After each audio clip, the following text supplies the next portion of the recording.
वही ब्रेक के बाद फिर से आप सभी का स्वागत है। खबर शाहजहांपुर से है, जहां पुलिस ने कार की ठगी करके उन्हें बेचने वाले अंतरजनपदीय ठगों के गैंग को गिरफ्तार कर लिया है। पुलिस ने 3 शातिर ठगों को भी गिरफ्तार किया है। फिलहाल पुलिस गिरोह के दूसरे सदस्यों की तलाश में जुटी है।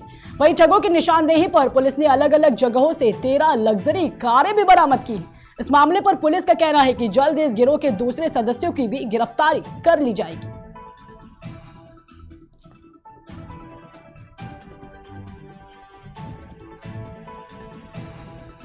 थाना बंडा की पुलिस टीम द्वारा एक ऐसे गिरोह का पर्दाफाश कर उसके सरगना से 3 सदस्यों को गिरफ्तार करने में सफलता प्राप्त हुई है, जो लोगों से 4 पहिया वाहन जिनके पास हैं उनको किराए पे चलाने के नाम पर लेता था कॉन्ट्रैक्ट पे, और उसके पश्चात कुछ समय तक उनकी जो किराया है वो अदा करने के बाद उन वाहनों को या तो वो गिरवी रख देते थे पैसे लेकर, और या तो उन्हें बेच देते थे। तो इस तरह की एक सूचना 112 के माध्यम से कुछ समय पूर्व मिली थी थाना बंडा पे किसी एक गाड़ी के लोकेशन के संबंध में, जिसको डेवलप करते हुए ये कार्रवाई थाना बंडा पुलिस द्वारा की गई और कल इसके 3 सदस्यों को गिरफ्तार किया गया। खबर काशीपुर से है, जहां श्री कायस्थ सभा द्वारा आयोजित चित्रगुप्त पूजन व शपथ ग्रहण समारोह का आयोजन किया गया। इस कार्यक्रम में उत्तर प्रदेश की रामपुर विधानसभा से ऐतिहासिक विजय प्राप्त करने वाले बीजेपी के विधायक आकाश सक्सेना पहली बार काशीपुर पहुंचे। वही कार्यक्रम में उन्होंने कायस्थ सभा के निर्वाचित पदाधिकारियों को शपथ भी दिलाई। इस कार्यक्रम में मेयर उषा चौधरी, बीजेपी नेता दीपक बाली, हिंदू राष्ट्र शक्ति के राष्ट्रीय अध्यक्ष आदि लोग मौजूद रहे।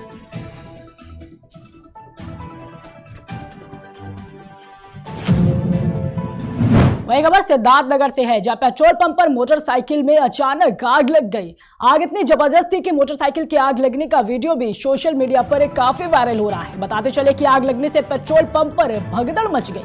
वही पेट्रोल पंप के कर्मचारियों ने कड़ी मशक्कत के बाद आग पर काबू पाया।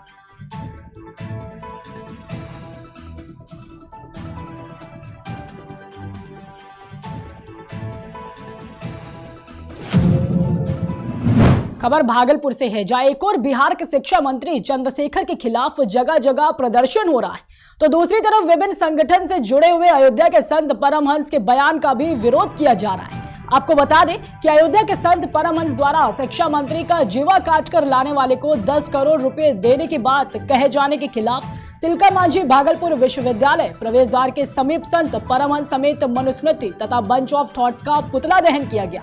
इस दौरान युवा राजद के प्रदेश महासचिव डॉक्टर आनंद आजाद ने कहा कि मनुस्मृति, रामचरितमानस तथा बंच ऑफ थॉट्स में पिछड़ी दलित जातियों एवं महिलाओं के संदर्भ में भेदभावपूर्ण बातों पर शिक्षा मंत्री प्रोफेसर चंद्रशेखर द्वारा आपत्ति प्रकट की गई थी, लेकिन कुछ लोग इसे जानबूझकर राजनीतिक रंग दे रहे हैं। साथ ही उन्होंने कहा कि संत को अपनी बात वापस लेनी चाहिए। देखिए, जिस तरह से देश में मनुवादी हॉबी होते जा रहा है, रामचरितमानस का जो ये लोग खेल खेल रहा है, आज एक अयोध्या के जो ढोंगी पंडित है संत परमहंस, जिन्होंने बिहार के जो शिक्षा मंत्री माननीय चंद्रशेखर यादव जी का जो बयान था, उस पर जो उन्होंने इनाम रखने का काम किया है, 10 करोड़ जो उसका जीवा काटेगा 10 करोड़ के इनाम देंगे।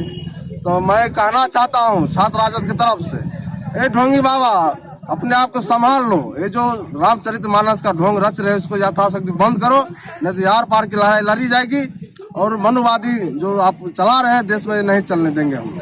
देखिए, मनुस्मृति, बंच ऑफ थॉट्स, इन चीजों को अगर आप अध्ययन कीजिएगा तो इसमें पाइएगा कि इनमें जो चीजें वर्णित है वह कहीं ना कहीं सामाजिक भेदभाव को बढ़ावा देता है, गैर बराबरी को बढ़ावा देता है, सामाजिक विषमता को बढ़ावा देता है। यह जो है समाज के एक वर्ग विशेष को विशेषाधिकार देने की बात करता है तथा समाज के अन्य लोगों को जो है वह अधिकार से वंचित करने की बात करता है। इसी तरीके की बात रामचरितमानस के कुछ अंश में कही गई है। इन्हीं चीजों का विरोध जब पिछले दिनों माननीय शिक्षा मंत्री प्रोफेसर चंद्रशेखर जी ने किया था, तो उसके बाद मनुवादियों के द्वारा, सामंतवादियों के द्वारा लगातार उन पर हमला किया जा रहा है। उनके इस्तीफे की मांग की जा रही है।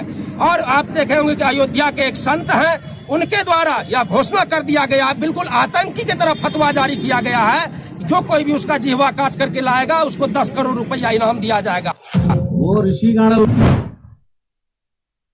संक्रांति के अवसर पर गंगा में स्नान करने के लिए श्रद्धालुओं की भीड़ देखी गई। वहीं भागलपुर के आसपास के सभी गंगा घाटों पर सुबह से ही गंगा में स्नान करने वालों का तांता सा लगा रहा। बता दें कि मकर संक्रांति को लेकर लोगों में गंगा स्नान के लिए अलग ही उत्साह देखा जाता है।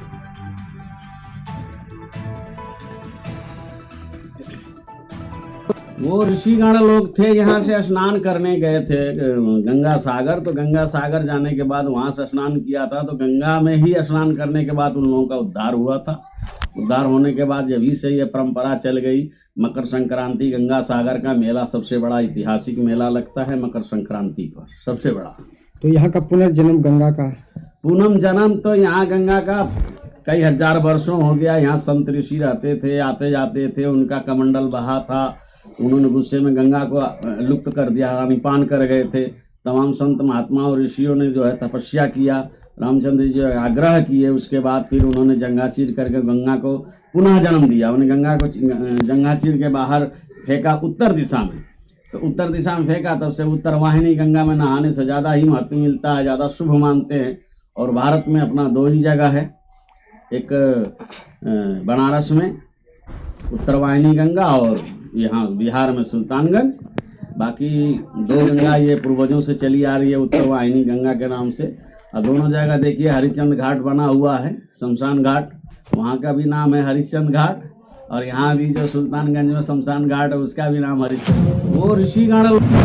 खबर भागलपुर से है, जहां भागलपुर नागरिक विकास समिति के द्वारा आम सभा का आयोजन किया गया। बता दें कि इस आम सभा में अध्यक्ष व उपाध्यक्ष पद पर जो पहले से थे उन्हें फिर से मनोनीत किया गया। साथ ही नागरिक विकास समिति के अध्यक्ष के रूप में फिर से जियाउर रहमान कोही को मनोनीत किया गया। वहीं बैठक के दौरान कई बिंदुओं पर भी चर्चा की गई, साथ ही पूरे साल की कार्यशैलियों पर भी वार्ता की गई।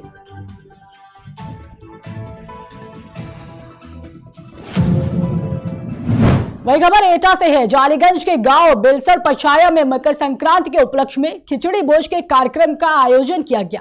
प्राथमिक पाठशाला में आयोजित कार्यक्रम में ग्रामवासियों ने भोजन कर इस पर्व को बड़े धूमधाम से मनाया। इस दौरान ग्राम प्रधान चंद्रशेखर पांडे, खंड कारवाक देवेंद्र पांडे, योगेश जी सहित आदि ग्रामवासी मौजूद रहे।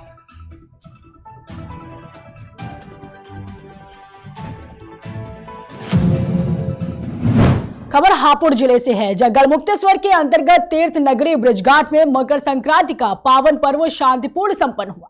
हापुड़ के नवयुक्त कप्तान अभिषेक वर्मा ने लगातार तीर्थ नगरी ब्रजघाट पर अपनी पैनी नजर बनाए रखी, साथ ही लगातार पैदल गश्त भी किया, जिससे कि कोई अप्रिय घटना न घटित हो सके। वहीं सुरक्षा व्यवस्था पर भी काफी ध्यान दिया गया।